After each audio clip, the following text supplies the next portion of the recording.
Hi, my name is Lavina, and this isn't a story I ever thought I'd have to tell. After my husband died, I thought grief would be the hardest thing I'd face, but then my own daughter told me, either you work or you're out on the street. She meant it. She handed me a job application like it was a gift.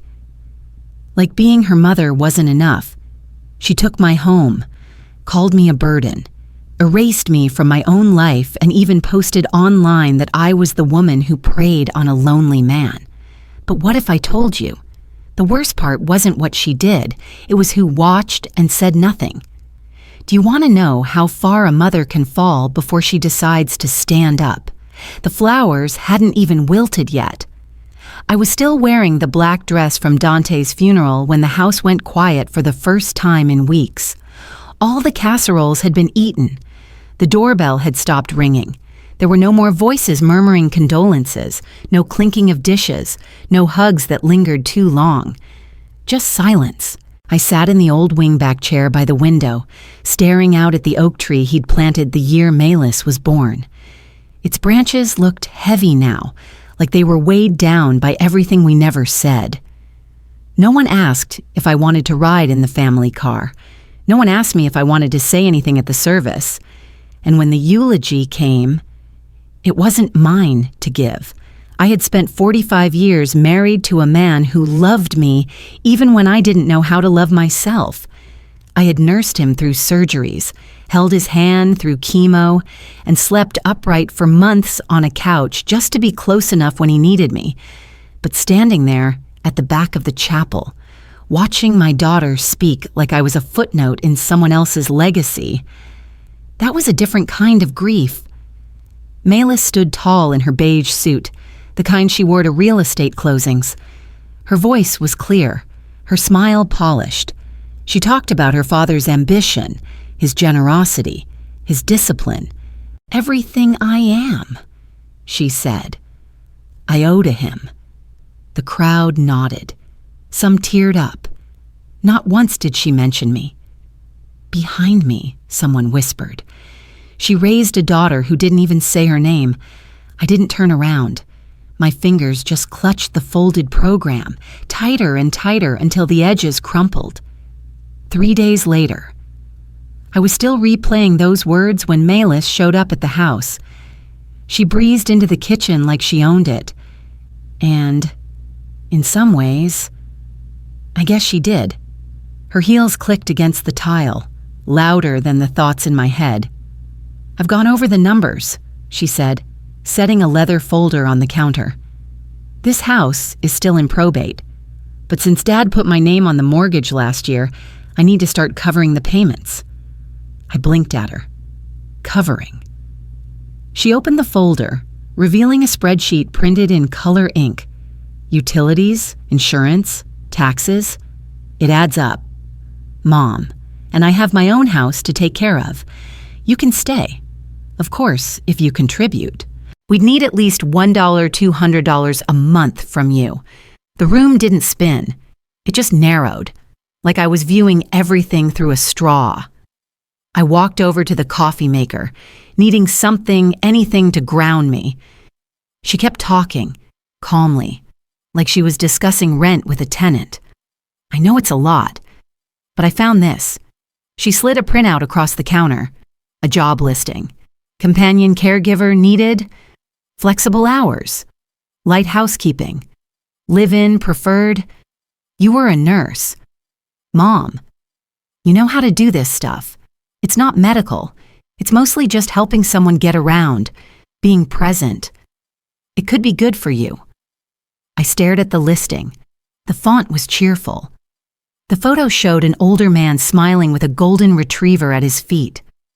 For a second, I thought it was a prank. I haven't worked in over 30 years. I've already emailed them, she said. They want to meet tomorrow. The mug in my hand slipped. It hit the counter and shattered. Coffee bleeding across the marble like a wound. Some splashed onto my dress, the same black dress I'd worn to bury my husband. She didn't move to help. I just need to know, she said, folding her arms. If you're going to take responsibility, or if I need to figure out another option, I can't carry everything alone. Mom. There were 100 things I wanted to say. About loyalty. About decency. About what it means to be a daughter.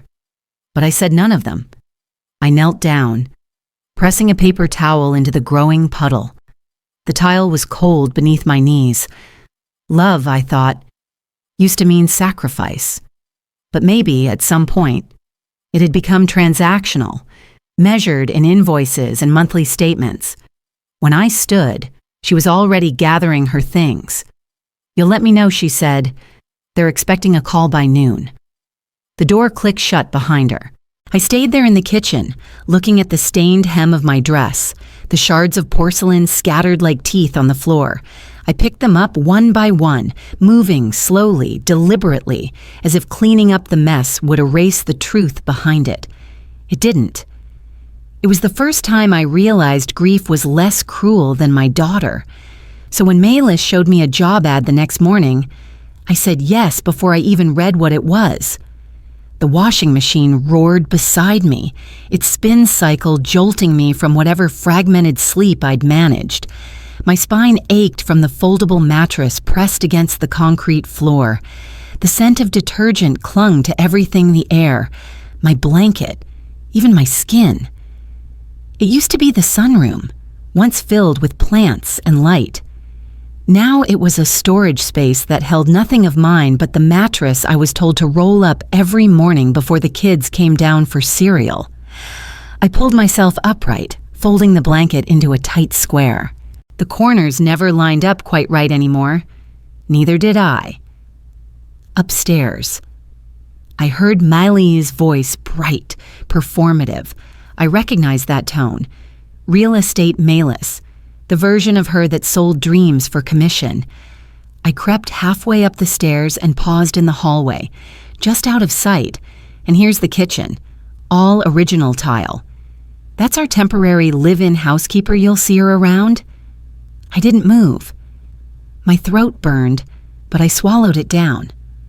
The guest, some man with a polished voice and a laugh too loud for morning, didn't even acknowledge the space she referred to.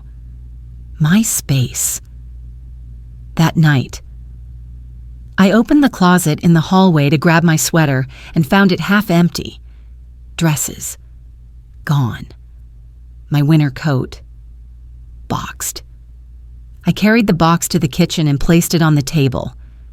"What's this?" I asked calmly. Malis barely looked up from her laptop. "Oh, that's stuff I thought we could use the space. You don't wear most of it, anyway." I didn't ask her permission to take it back to the basement.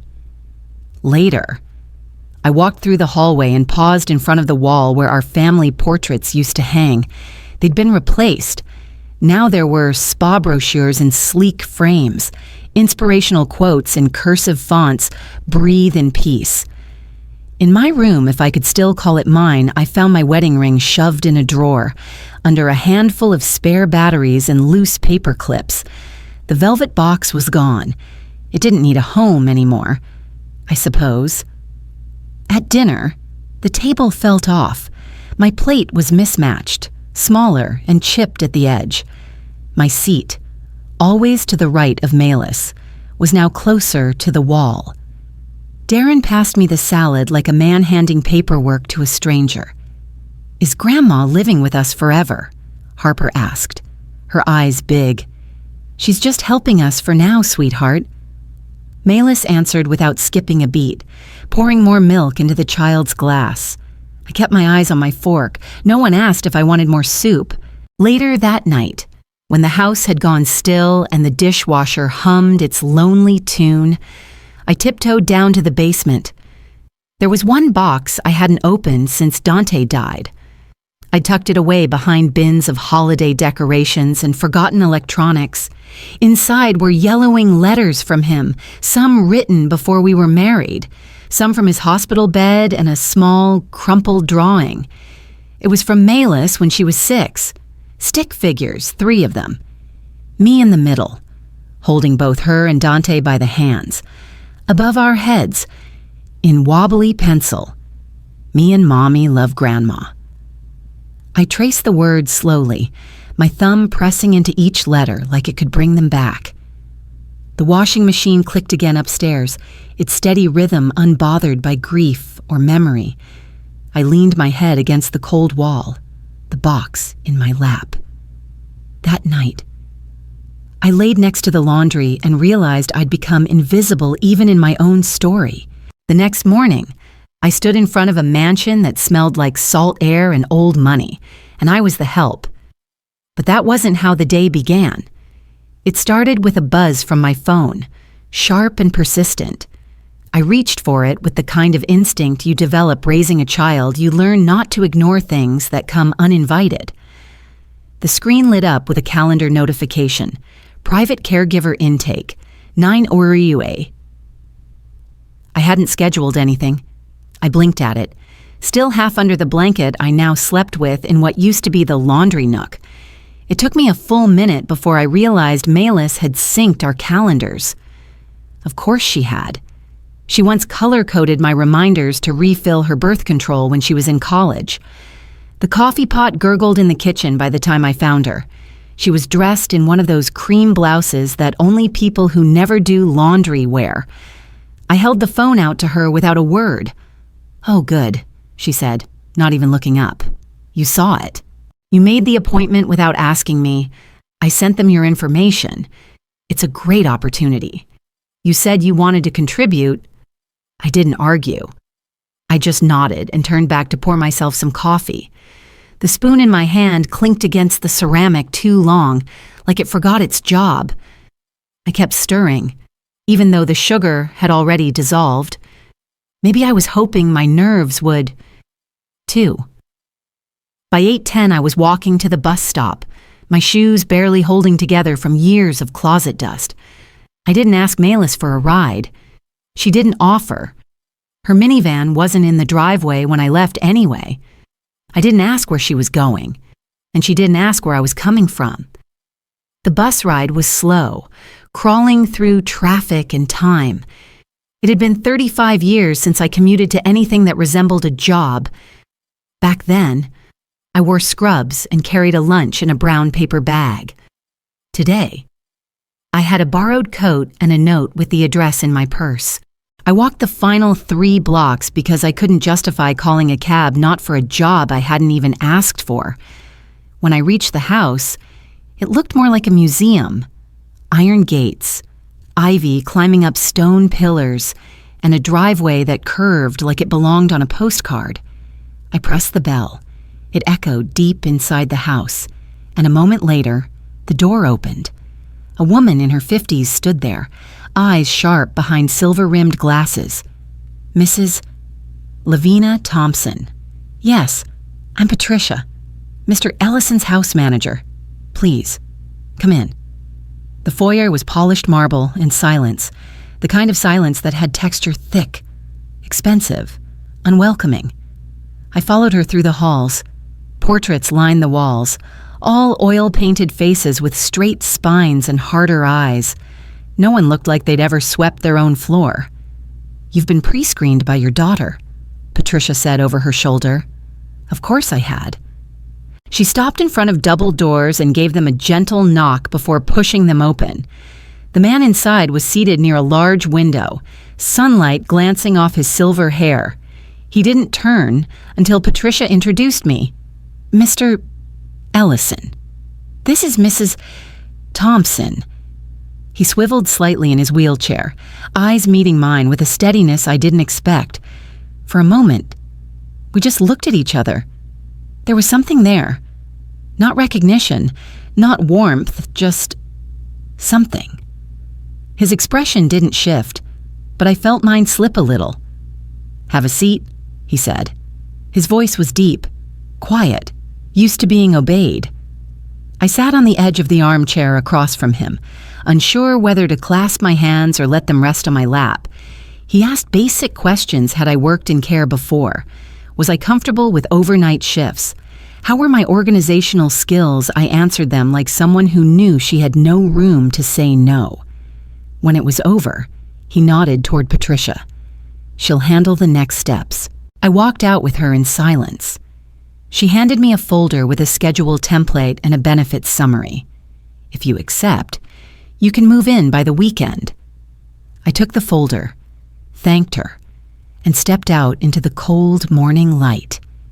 That evening, back at the house, Harper sat at the kitchen table coloring. She looked up as I rinsed my cup. "Grandma," she said, "why do you have to go help that stranger?" I opened my mouth to answer, but the words didn't come. I stared at her round face, so much like Melis's at that age, and realized that wasn't the real question. The real question was, what had I become in this house? I couldn't answer her, not because I didn't know why, but because I no longer knew who I was in this family. That night, I opened my suitcase and found what Melis had tried to erase my right to exist before she was born. By late morning the next day, I stood once again at the massive doors of Ellison's mansion. The air was sharp with the scent of the sea, but inside, it was all marble and silence. Patricia greeted me in her usual clipped tone and motioned toward the corridor. No small talk, just movement, practiced and clean. "This way. Miss Thompson," she said. "Let me walk you through your tasks again. Mr. Ellison prefers his tea at 10. The conservatory windows opened before noon and quiet between 1 and 3 unless he rings." As she listed instructions, I kept my eyes on the hallway ahead. The walls bore oil paintings in heavy frames, generations of someone else's lineage. Everything felt arranged to keep people in place. And me, I didn't even feel like a piece on the board. We passed a hallway that led to a sun-drenched room behind French doors. She paused. "That's the conservatory. He usually sits by the window." After she left, I stood alone in the room for a moment, taking in the vastness. The windows stretched high above, making me feel smaller than usual. I carried in a tray with a pot of Earl Grey and a single cup, the porcelain so thin I could see light through it. Ellison was already there, watching the garden like it might change without warning. I set the tray on the side table, but before I could speak, he said, "Did you grow up near here?" I hesitated. "Not far." "You remind me of someone," he said, still not looking at me. "She wore yellow, always yellow. Even when it didn't suit the weather, I didn't respond. I wasn't sure how."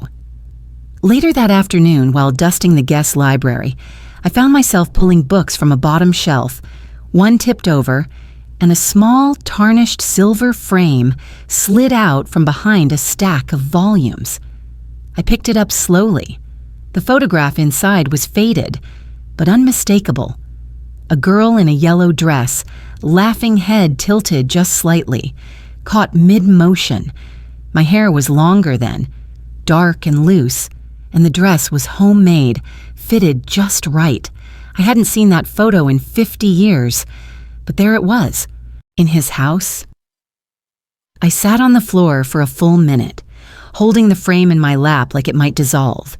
My fingers trembled, not from age, but from memory. That photo was never published, never mailed. I'd given him one copy, and he'd kept it. I brought it to him that evening. No tray, no words, just the photo, held between two steady hands. He looked at it for a long time before speaking.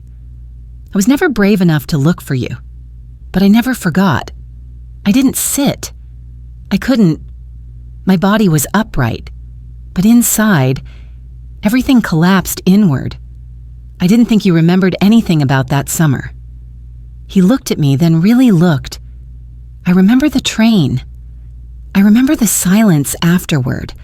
I remember telling myself you'd moved on and convincing myself I had, too.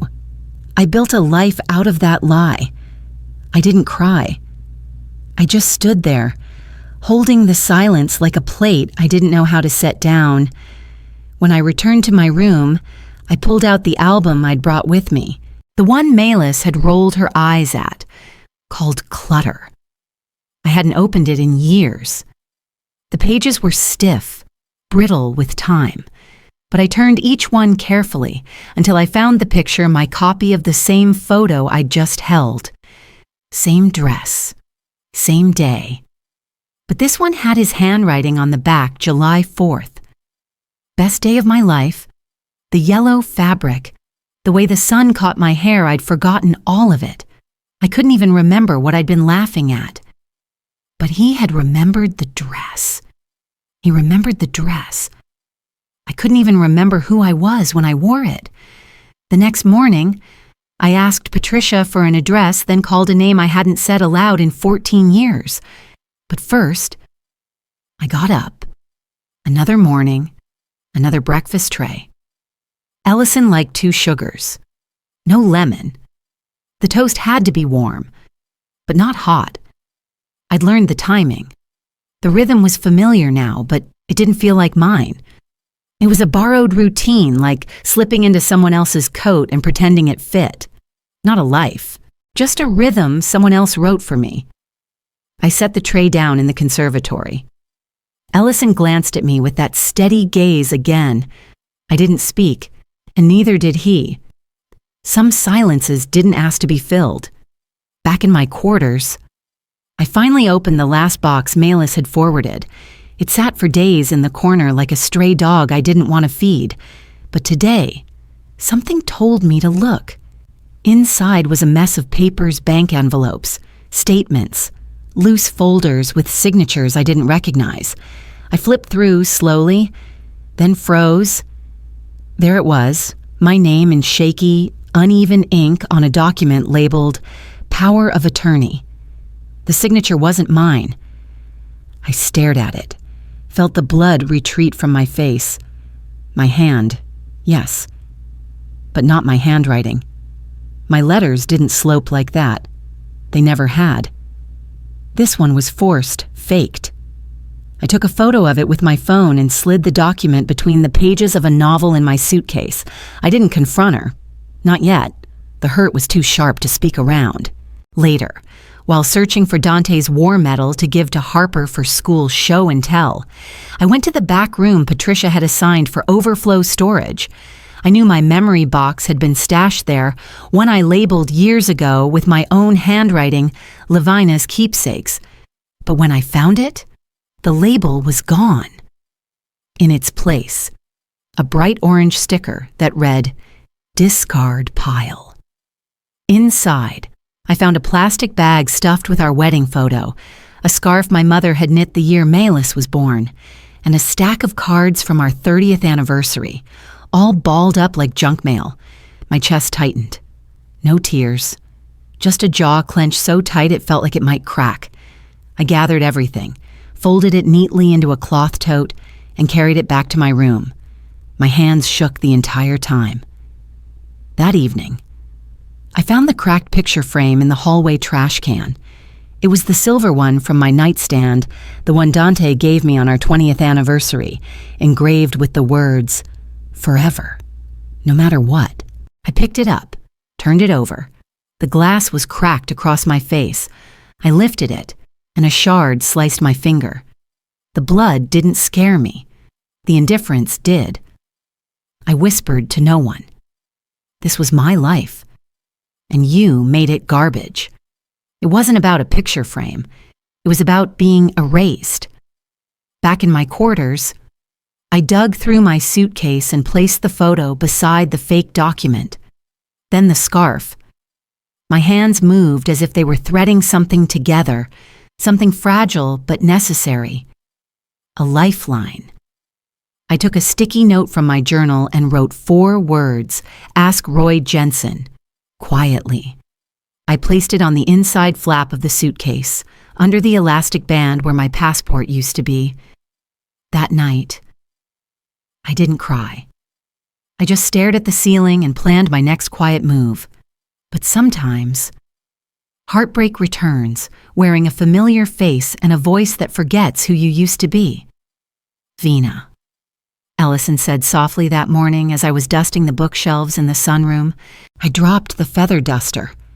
Only 2 men had ever called me that Dante, and one who disappeared before he could. I turned slowly, half expecting a ghost. But there he was, flesh and breath, watching me from his chair. You remembered that I asked, voice brittle. He nodded. I remember everything I never got to say. The dust in the room suddenly felt heavier. I bent to pick up the duster, though my hands were trembling slightly now. He didn't press, just sat there in that awful silence of old griefs that never really settled. Later, he asked if I'd walk with him in the garden. I needed air anyway. The hedges were trimmed like puzzle pieces, and roses bloomed in hues I'd forgotten existed. Ellison rolled slowly beside me, his hand resting on the wheel's rim like he was afraid of steering too fast. I used to follow your columns, he said. Every hospital volunteer note, every church bulletin. I even visited your art fair in San Luis Obispo. I stayed in the back. Why, I asked, halting by a fountain where water trickled like whispers. Because no one could replace the girl who wore yellow, he said, eyes on the roses. And I was never brave enough to ask if she still waited. I didn't speak. My heart was a flood of memories and resentments, and something too warm to be guilt, but too fragile to be joy. The next day, I told Patricia I needed to pick up a prescription in town. She nodded without question. I slipped the document from my suitcase and caught the bus heading west. It felt like I was smuggling my name back into the world.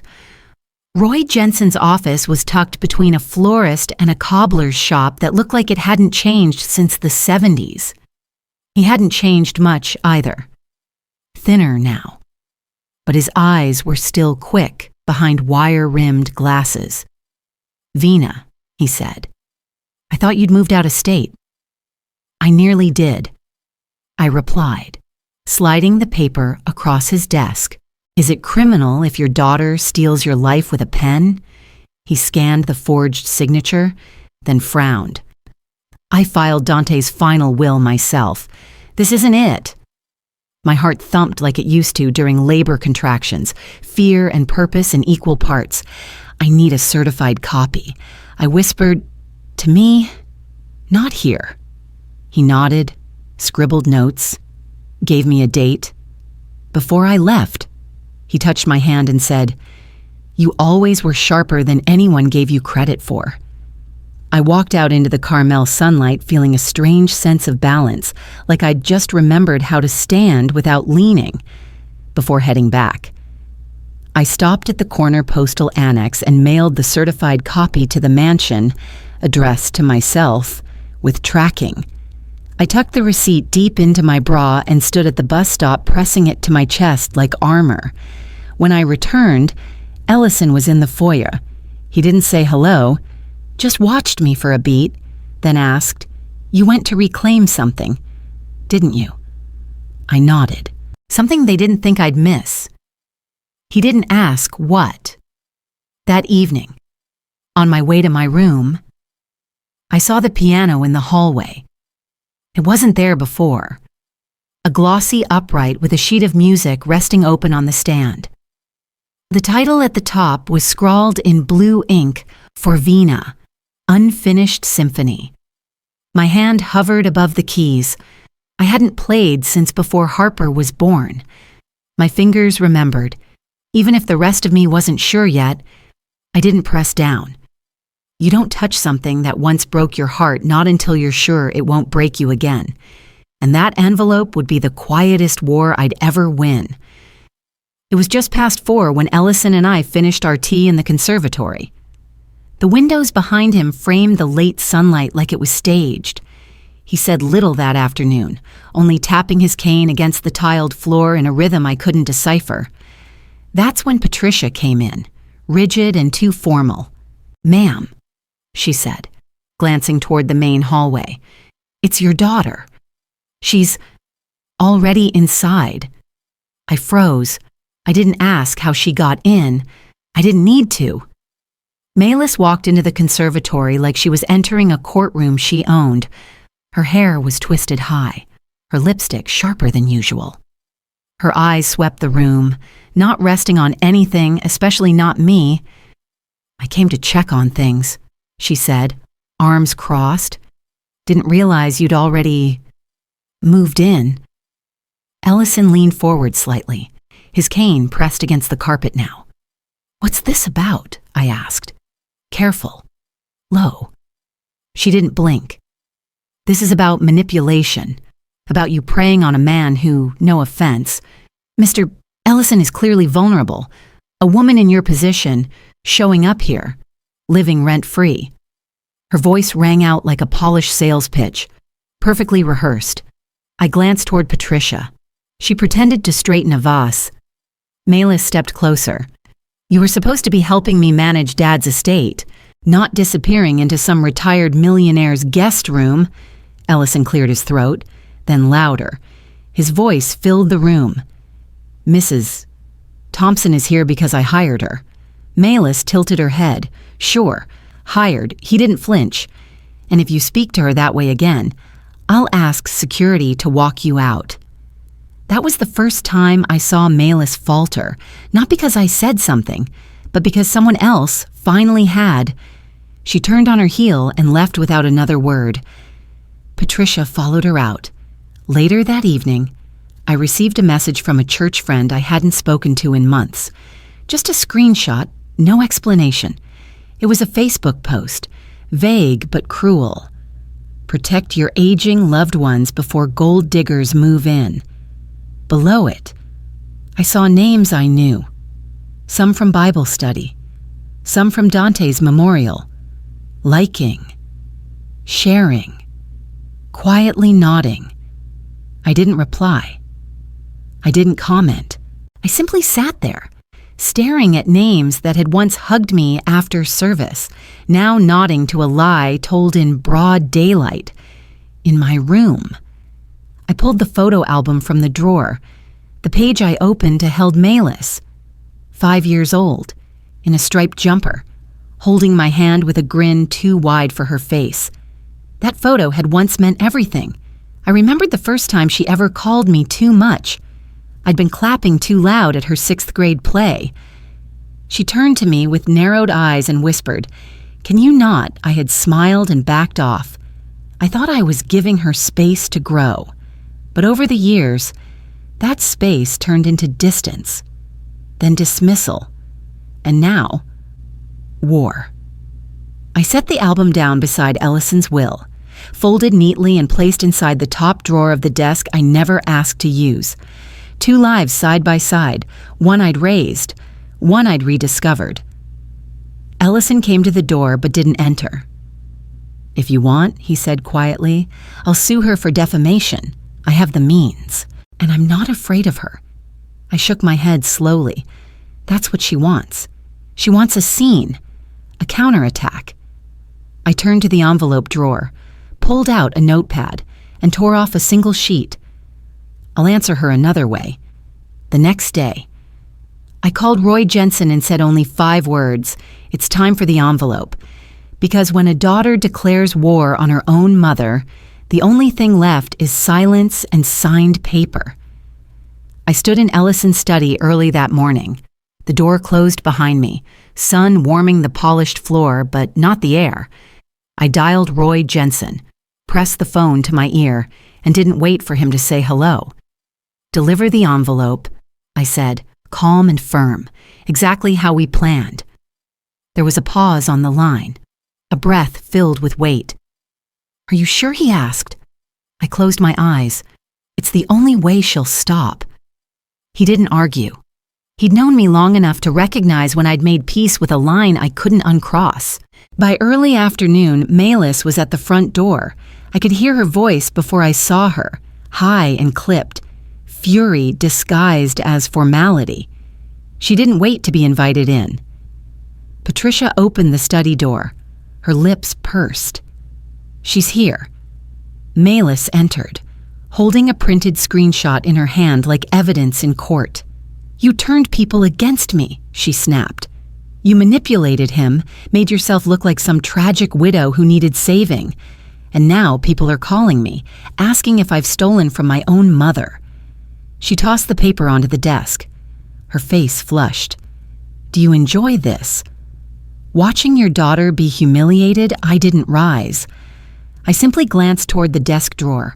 Roy's envelope sat waiting, sealed and calm, like a storm bottled on purpose. Malis followed my gaze, confused. Then Roy walked in, trailed by two neatly dressed witnesses from his office. She stepped back, her mouth falling open slightly. Roy didn't smile. He just opened the envelope. "This is an official reading, per the legal amendment signed 2 weeks ago," he said. "Mr. Ellison's estate, under his directive, will be allocated entirely to the Vina Foundation, a registered nonprofit with oversight, mission transparency, and a designated chair." He turned to me. "Mrs. Thompson." Malis's voice turned bitter. "You gave her everything." Ellison, seated behind the desk, looked at her not with anger, but a kind of pity that cut deeper. "No," he said. "I gave the rest of the world something good." She gave herself back to me. The witnesses signed the confirmation documents.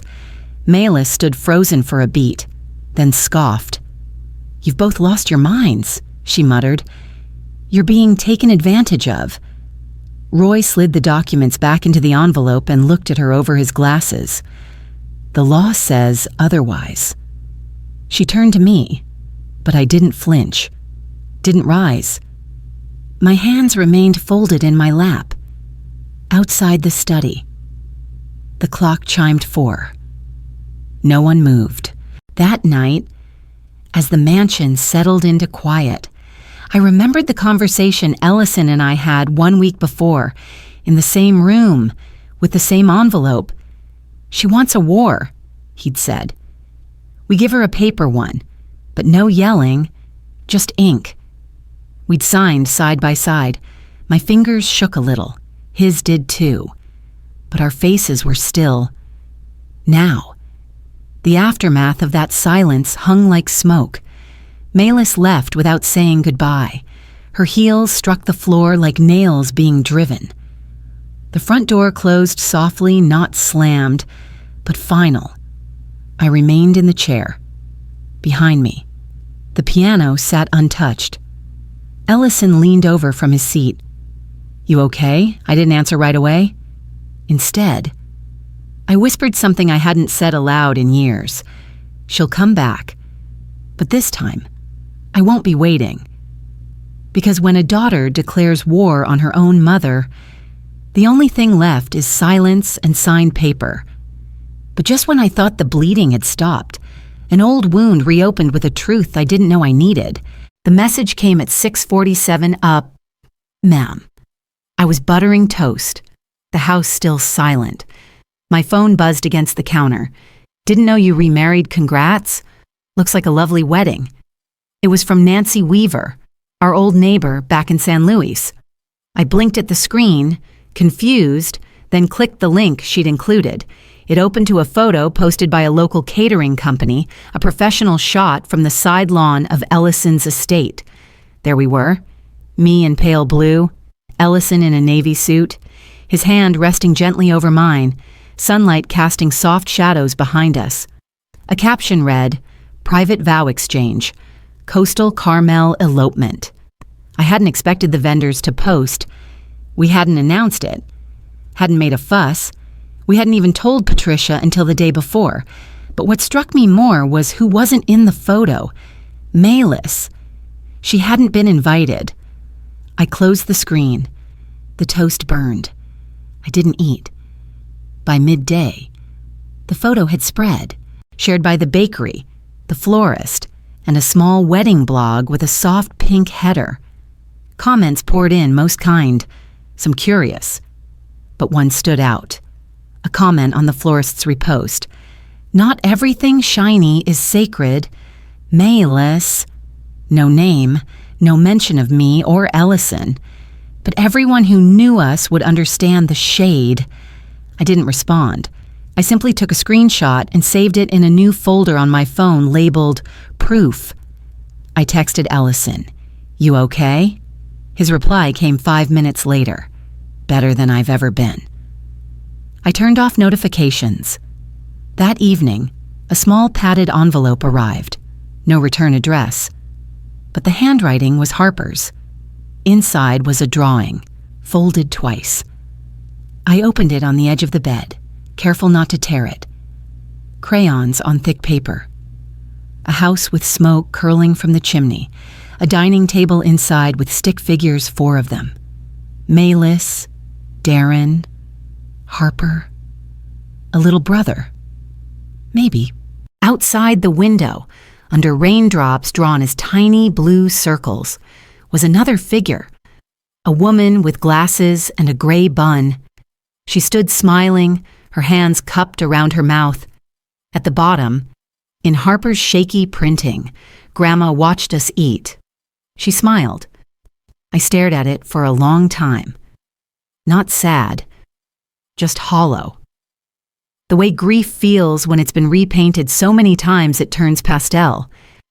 I placed the drawing beside the sheet music Ellison had composed for me and the photo from our ceremony. My fingers lingered over each one. A flashback hit me my last birthday dinner with Maylise and the kids. I'd been seated at the far end of the table. The candles flickered. The food was warm. But no one asked about my day. No one noticed when I poured my own water. You don't become invisible overnight. It starts with a missed invitation, then silence. Then the jokes, the eye rolls, the comments. Like, you don't need to be here for everything. It starts quiet, but it stays. That night, I sat on the deck. The sky above the ocean had turned to velvet. Waves whispered secrets no one could hear. Patricia joined me without a word. She draped a blanket over my shoulders, her hands rough from years of polish and care. We sat there. 2 women who'd served other people's homes most of our lives. She broke the silence after a long while. "Some children don't grow up," she said, her voice low. "They just grow older." I didn't answer. I didn't need to. Because I knew something she was too polite to say. And some mothers learn that the only way to stop bleeding is to walk away from the knife. But what burned in that fire wasn't just a lie. It was the part of me that thought I still owed anyone an apology. She arrived unannounced, her knock a soft echo in the wide foyer of Ellison's home. I hadn't seen Maylise since the court ruling.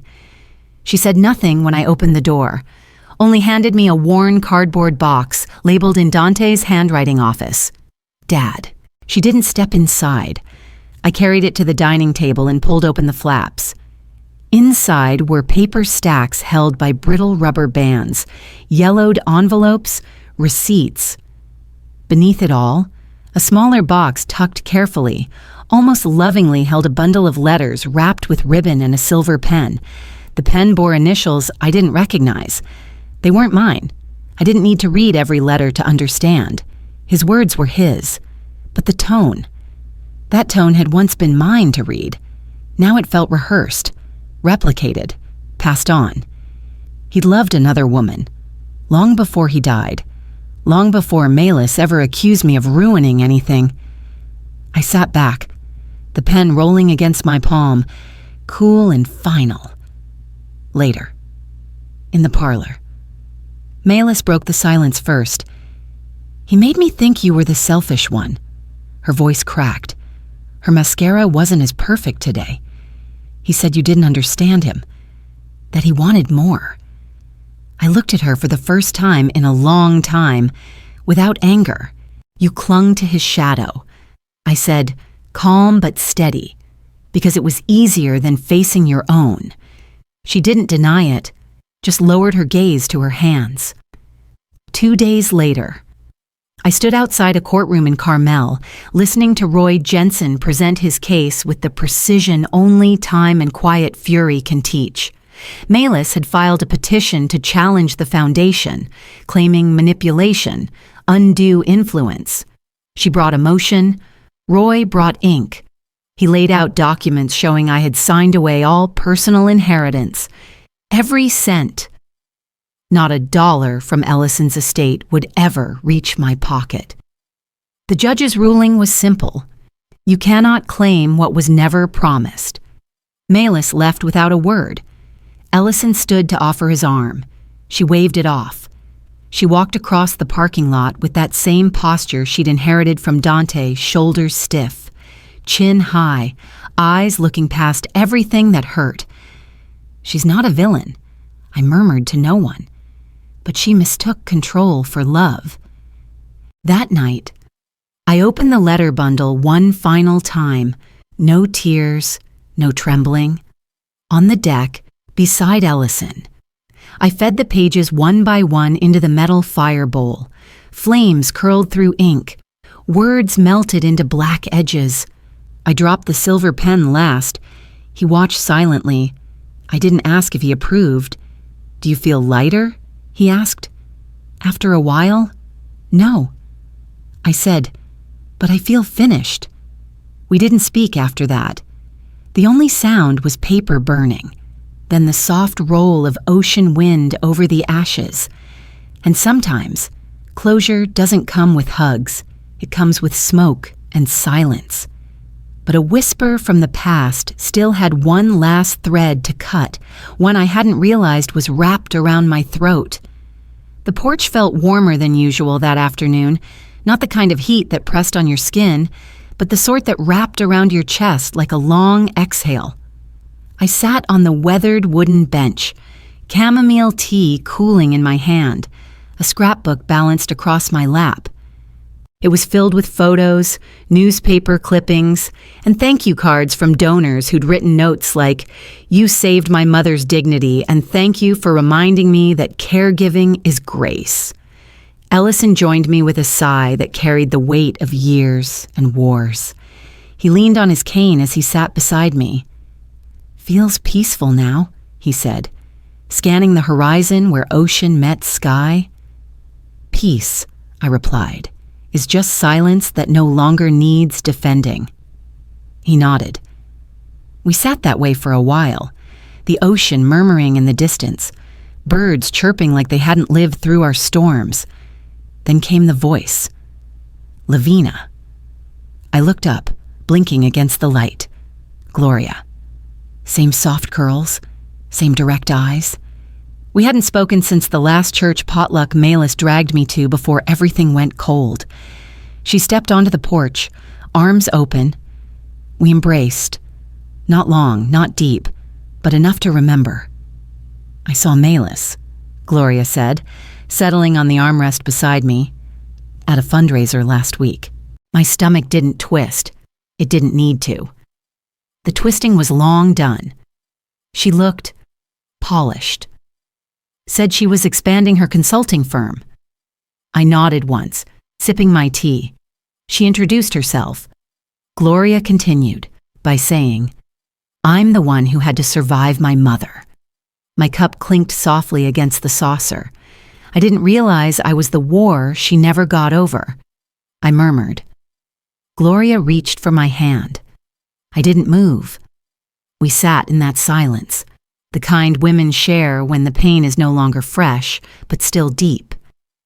Later that night, after the dishes were put away and Ellison had gone upstairs, I sat at the writing desk in my room, the same one I'd avoided since moving in.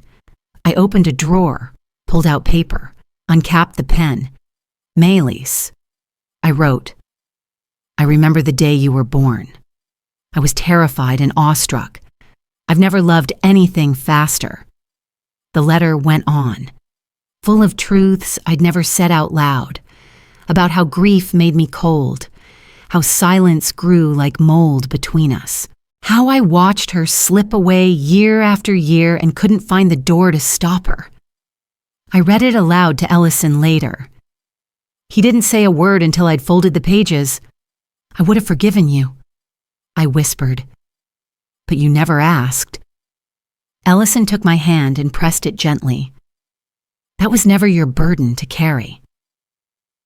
We burned the letter in the fireplace that night. Around midnight, I sat back on the porch. Tea now replaced with a warm blanket. I thought I heard footsteps on the gravel drive. I turned, hopeful, almost foolishly. But no one was there.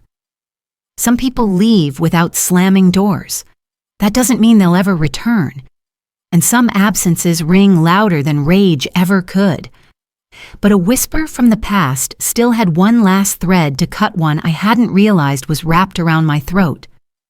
The morning air was light, like something had shifted.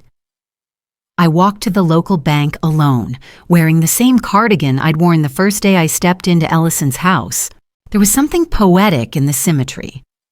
The teller greeted me with a polite smile, sliding open the partition.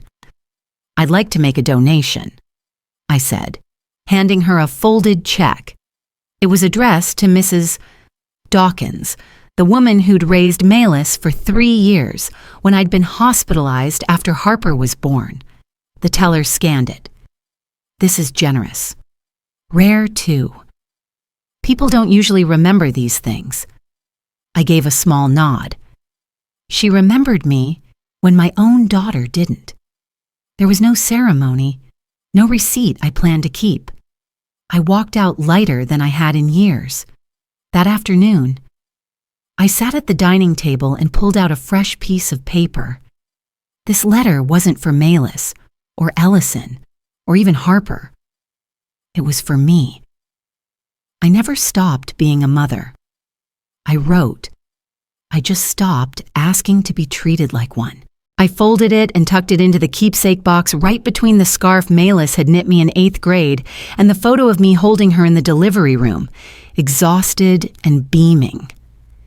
Ellison met me on the back porch just before sunset, a broad smile across his face. "I've got something for you," he said. We walked together to the edge of the garden where a new bench had been placed, carved from redwood, smooth and steady. It faced the water. At the top, a small brass plaque read, "For the woman who never sat down when it hurt." I sat down slowly, feeling the grain of the wood beneath me. "We don't need a legacy," I whispered. "Just a place to rest." He didn't reply. He didn't have to. His hand reached for mine, and we sat there as the last light of day painted the ocean gold. The next morning, I made tea and walked back outside before the fog had lifted. I brought my journal, worn at the edges, ink stained in the margins. I opened it to a blank page and started to write, not to recount, but to release. I lost a daughter. I wrote, but I reclaimed a self. I stared at the words, then added, "Not everything broken needs fixing. Some things need burying." I closed the journal gently and set it on the bench. Later that day, as I passed by the old mailbox near the hedge, I paused. I slipped in a note sealed and simply addressed to Malus, if she ever returns, inside. Just one sentence. "I'm still me. If you want to know who that is, come ask." I didn't wait for the flag to go up. I didn't wait for the rustle of tires. I just turned and walked back inside. And if she doesn't, I've already come home to myself. You know, looking back over everything, the silence, the shouting, the slammed doors that never quite closed, I don't regret loving my daughter. I regret thinking that love alone would be enough to hold us together. Sometimes, the hardest truth we face isn't what others did to us. It's realizing who we kept forgiving long after they stopped trying. To those of you watching, especially if you're a parent or someone who's felt pushed aside, your worth was never up for debate. You are not a burden, not a placeholder, not someone waiting to be useful again. You're allowed to claim peace, even if that peace means walking away from what you once thought was home. Now, I want to hear from you.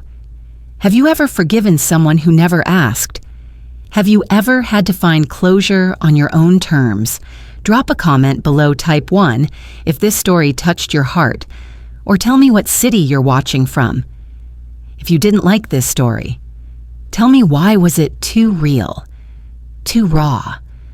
Or maybe just what you needed, and if this video made you pause, made you feel seen, then hit that subscribe button. There are more stories to tell, real ones, messy ones, healing ones. Let's keep walking this road together.